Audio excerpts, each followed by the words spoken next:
తాకట్టులో ఉన్న బంగారాన్ని విడిపించి ఆ రోజు ఆన్లైన్ రేటుకే మేము కొంటాం. Sharma gold company. నమస్కారం, వెల్కమ్ టు సుమన్ టీవీ. నేను గీతాంజలి. శ్రీమాత్రే నమః. అమ్మవారి అనుగ్రహం పొందడం అంత సులువైన విషయం కాదు అంటారు చాలామంది. మనలో చాలామందికి అమ్మ మమ్మల్ని అనుగ్రహిస్తే బాగుండు, ఏం చేయాలనే తపన ఉంటుంది. కానీ అందరికీ సాధ్యమయ్యే విషయమే కాదు, దానికి ప్రత్యేకంగా కొన్ని మార్గాలు ఉన్నాయి అని అంటున్నారు శ్రీ శ్రీ శ్రీ ఆదిత్య పరాశ్రీ స్వామివారు. వారు ప్రత్యేకంగా 12 సంవత్సరాల పాటు సుదీర్ఘంగా తపస్సును ఆచరించి అమ్మవారి అనుగ్రహం పొంది ఒక ఆశ్రమాన్ని ఇలా స్థాపించారు. అలాగే ఎంతోమంది భక్తులకు అమ్మవారి గురించి చెబుతూ వాళ్లకున్నటువంటి సందేహాలను కూడా నివృత్తి చేస్తున్నారు.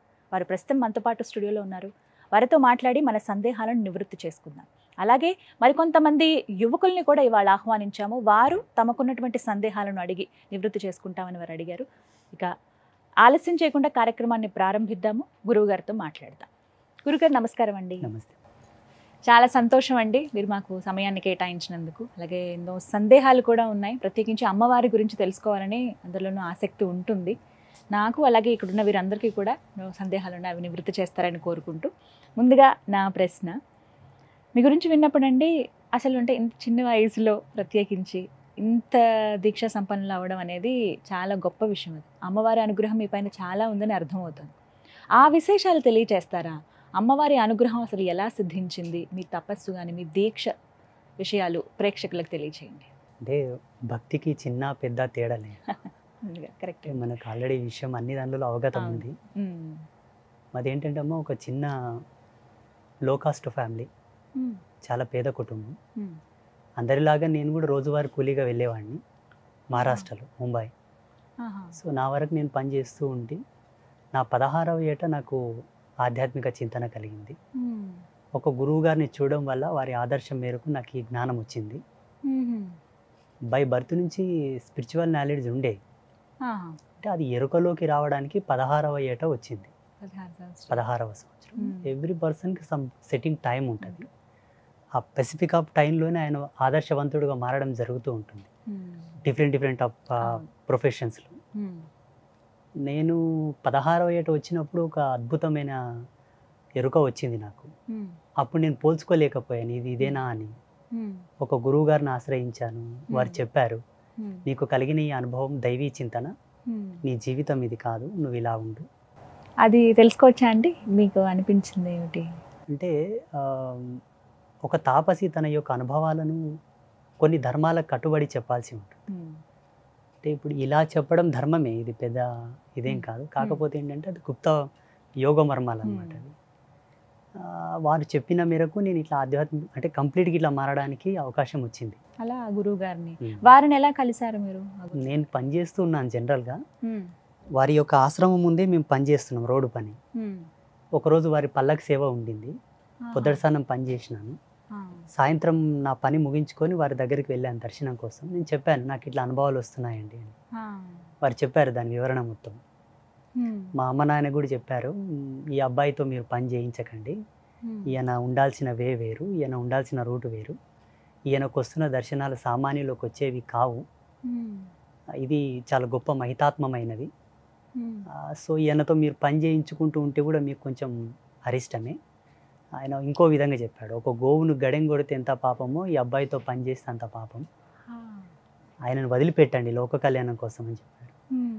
వారు చెప్పిన ఉత్తర క్షణమే మా అమ్మ నాన్న ఒప్పుకున్నారు, విడిచిపెట్టారు. ఇంకా ఎవరైతే నా అనుభవాలకు ఆజ్యం పోశారో వారి చేతనే మంత్రం తీసుకొని వారు అడిగారు నన్ను, నీకు ఏ దేవుడు అంటే ఇష్టము అంటే, నాకు అమ్మవారు అంటే ఇష్టం అండి, బై బర్త్ నుంచి నేను అమ్మవారు అంటే చాలా ఇష్టపడతాను, ఆమె పూజలు ఎక్కువ చేస్తుంటానని చెప్పారు. దేవీ నవారణ మంత్రం ఇచ్చారు, శక్తిపాతం చేశారు, అనుష్ఠాన పద్ధతి చెప్పారు. దీన్ని ఎలా వాడుకుంటే నువ్వు అంత గొప్పోడవు అవుతావని చెప్పారు వారు. వారు చెప్పిన జ్ఞానం ప్రకారంగానే ఇంతవరకు ఇవన్నీ కూడా 16వ ఏట. ఆ తర్వాత అంటే పూర్తిగా దీక్ష తీసుకోవాలని, అలాగే తపస్సును ఆచరించాలని ఎందుకు అనిపించింది మీకు? ఎప్పుడు ఒక అతీతమైన ఆలోచన వచ్చింది నాకు. అంటే ఈ మానవ సమాజంలో ప్రతి ఒక్కరు ఉండాల్సిన ఈ జీవితానికి నేనెందుకు ఇలాగే ఉండాలి, ఈ జీవితంలాగే నేనెందుకు ఇలా ఉండాలి, అదొక వైరాగ్యంగా మారిపోయింది అప్పుడు నాకు. నేను అంటుంటే వారి దగ్గరికి వెళ్ళి, మా గురువు గారి దగ్గరికి వెళ్ళి, నాకెందుకో ఈ సంసారం మీద విరక్తి వస్తుందండి, తినబుద్ధి అంటే అన్నం కూడా తినబుద్ధి అవ్వట్లేదు, నీళ్లు తాగబుద్ధి అవ్వట్లేదు. వ్యావహారికంగా ఉండాల్సిన లక్షణాలు ఒక్కటి కూడా లేవు నా లోపల. ప్రతి ఆదివారం సెలవు ఇచ్చేవాళ్ళు మాకు ముంబైలో. అందరు సినిమాలకు పోదాందా అంటే నాకేమో బుక్కులు చదవడానికి ఇష్టం ఉంటుంది, అమ్మవారి బొమ్మలు వేయడం, అలాగే ధ్యానంలో కూర్చోవడం, పూజలు చేయడం.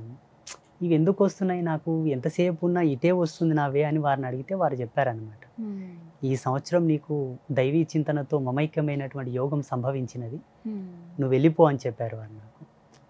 ఊరకే ఎక్కడ వెళ్ళిపోవాలండి, నాకు దిశానిర్దేశం లేదంటే ఆ మంత్రం ఇచ్చారు, అనుష్ఠాన పద్ధతి చెప్పారు, ఆ యోగ రహస్యాలు కొన్ని చెప్పారు వారు. వారు చెప్పిన జ్ఞానమే మహోధారంగా నేను స్వీకరించి ఇంతవరకు అదే అనుష్ఠానంలో కొనసాగుతూ ఉన్నాను. ఎన్ని సంవత్సరాలు అవుతుందండి? 2011 నుంచి 2008, 9, 10 వరకు ఒక అగామ్య గోచరంగా ఉన్నాను నేను.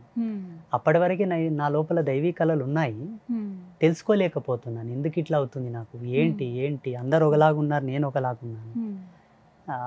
ఇప్పుడు మా జీవితాలంటే ఎలా ఉంటాయంటే అమ్మ, పొద్దున్న లేచి స్నానాలు చేయరు, బొట్టు పెట్టుకోవడం కూడా తెలియదు. ఇప్పుడు కొంచెం మారారు లేండి, అప్పట్లో చాలా అంటే ఎలా అనాచారానికి దగ్గర ఉండేవాళ్ళు మా వాళ్ళందరూ. వాళ్ళందరూ అట్లా ఉంటే నేను ఎందుకు రోజు స్నానం చేయాలి, 2 పూటల స్నానం చేయాలి అట్లా అనిపించేది నాకు. స్నానం చేయకపోతే అసలు ఉండబుద్ధి అవ్వకుండే.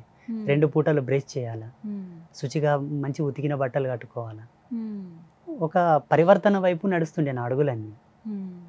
అట్లా 11వ ఏట వారు కలవడం, వారి చేత జ్ఞానం తీసుకోవడం, అక్కడ నుంచి ఒక ఆధ్యాత్మిక సామ్రాజ్యంలోకి వచ్చాను కంప్లీట్గా, పూర్తిగా. అప్పటి నుంచి ఆ ప్రయాణం అనేది.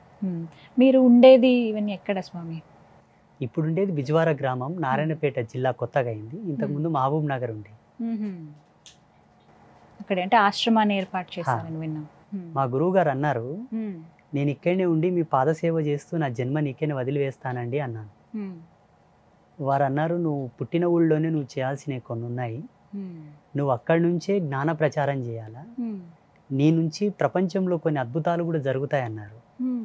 నేను అనుకున్నాను, నాకేం తెలుసు, నేనేం అద్భుతం చేస్తాను, కనీసమైన బ్యాక్గ్రౌండ్ కూడా లేదు, పెద్ద యోగాభ్యాసన మూలాలు కూడా నాకు తెలియవు. మీరు చదువుకున్నారండి? ఎంతవరకు చదువుకున్నారు? 5వ తరగతి చదివిన. పేద కుటుంబం, అప్పుడు చదువులు కూడా పెద్ద అవగాహన లేదు మా ఊళ్ళకు. వయసు వచ్చిందంటే పని చేయాలి, 10 రూపాయలు తీసుకొచ్చి ఇవ్వాలంతే. అందరు అట్లే ఉన్నారు మా గ్రామంలో. వాళ్ళు అన్న తర్వాత దిక్కుతోచని పరిస్థితి, మీరు ఇక్కడ ఉండాల్సింది లేదు, నువ్వు వెళ్ళిపోవాలని చెప్పారు మా గురువు గారు. అప్పటికప్పుడే ఊరు వచ్చేసాను 2011లో. వచ్చేసరికి ఊళ్ళో అంతా ఒక విధమైన అగామ్య గోచరం. మా పాతింట్లోనే ఒక మూలలో అమ్మవారిని నిలబెట్టుకొని అమ్మవారి ముందు రోజు ధ్యానం చేయడం, ఆకలి అనిపిస్తే తినడం, ధూపు అనిపిస్తే నీళ్ళు తాగడం, లేకపోతే అలాగే ఉండిపోవడం కంటిన్యూస్గా. ఇంకా అట్లా గడుస్తూ గడుస్తూ ఎవరో ఒక భక్తుడు నా గురించి విన్నాడు, ఒక బాల సన్యాసి అనుష్ఠానంలో ఉన్నాడని విన్నాడు. ఆయన వచ్చి ఆశీర్వాదం తీసుకుంటే నేను బ్లెస్ చేశానంట, నాకైతే గుర్తుకు లేదు, ప్రామిస్. ఆయనకు సంవత్సరం తర్వాత మంచి జరిగిందని ఆయన వచ్చి ఒక 50 ఫీట్లు ఇట్లా 50 ఫీట్ ఇట్లా చిన్న ఒక ఫ్లాట్ ఇప్పించాడు, ఆయననే స్థలం ఇప్పించాడు.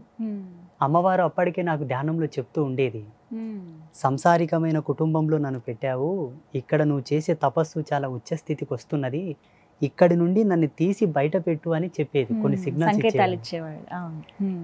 ఆ తల్లి నా ధ్యానంలో చెప్పిన 6 నెలలకి ఒక ఆయన వచ్చి నాకు స్థలం ఇప్పించడం, మళ్ళీ అమ్మవారిని పునః అక్కడ ప్రతిష్ట చేయడం 2011వ సంవత్సరంలో. అదొక అద్భుతం.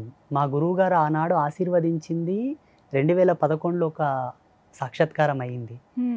ప్రపంచంలోనే ఒక అద్భుతాన్ని నువ్వు ఆవిష్కరిస్తావన్నారు వారు. సాధువుల మహత్యం, ఋషుల వాక్కు సత్యమవుతుందని నేను ఎప్పుడో చదివాను. వారు అన్నది ఆ రోజు సత్యమైంది. ఏకకాలంలో కార్తీక శుద్ధ పౌర్ణమి రోజు ఒకే ముహూర్తంలో 52 రకాల మన్నులు తీసుకొని రావాలా, 7 జీవనదుల జలాలు తీసుకురావాలా. అదొక అద్భుతం, మానవ మాతృలు చేసేది కాదు, అది అసలు సాధ్యం కాదు. ఆత్మ సాక్షాత్కారం పొందిన తర్వాత జగన్మాత వారి దూతలను పంపించి వాటన్నిటిని తీసుకురావడం, 52 రకాల దివ్యమైన మృత్తికలను ఏకనాభి యందు త్రిమాతలను ప్రతిష్ఠించడం, యోగనాళి మీద, అది కూడా షడాధార ప్రతిష్ఠ. మీరు ఆగమశాస్త్ర పండితులను అడగండి, షడాధార ప్రతిష్ఠ ఎంత కష్టమో. నాట్ ఏ జోక్ అది. మ్యాక్సిమం 18 మంది ఆచార్యులు కావాలి షడాధార ప్రతిష్ఠ చేయాలంటే. షడాధార ప్రతిష్ఠ జరిగిన దేవత లైవ్ గాడ్.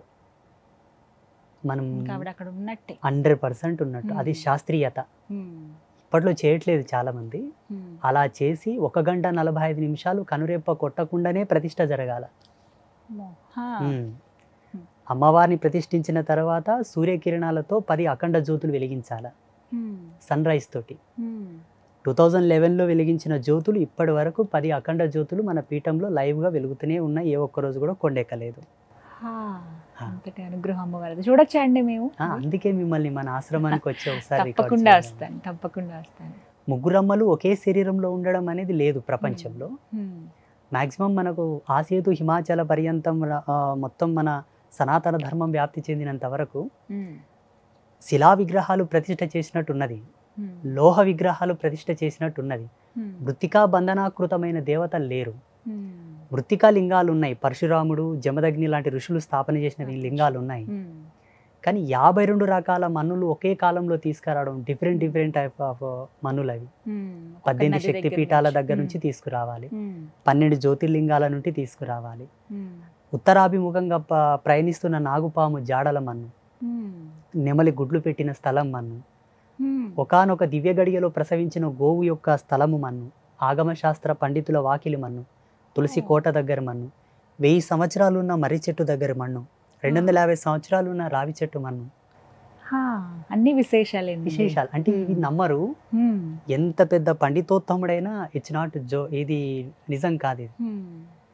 ఇది వాస్తవంగా ఇది నమ్మదగిన విషయం కాదు. కానీ జరిగింది, భగవతి సాక్షిగా జరిగింది. ఆవిడ చేయించుకుంది అంతే. నేను ఒక కర్తగా, ఒక దూతగా, నేను ఒక మనిషిగా చేయగలిగాను. ఇప్పుడు మన ఆశ్రమానికి వచ్చిన తర్వాత రోజు అమ్మవారికి వామభాగంలో కొత్త మన్ను రాలుతుంటది. ఇప్పటికి 2011 నుంచి ఇప్పటి వరకు రోజు కొంత మట్టి రాలుతుంటది. మేము ఏమనుకున్నామంటే మట్టి విగ్రహం కదా, చీమలు రాలుస్తాయి అనుకుంటుంటాం. అక్కడ చీమలు ఉండవు, ఏవి ఉండవు.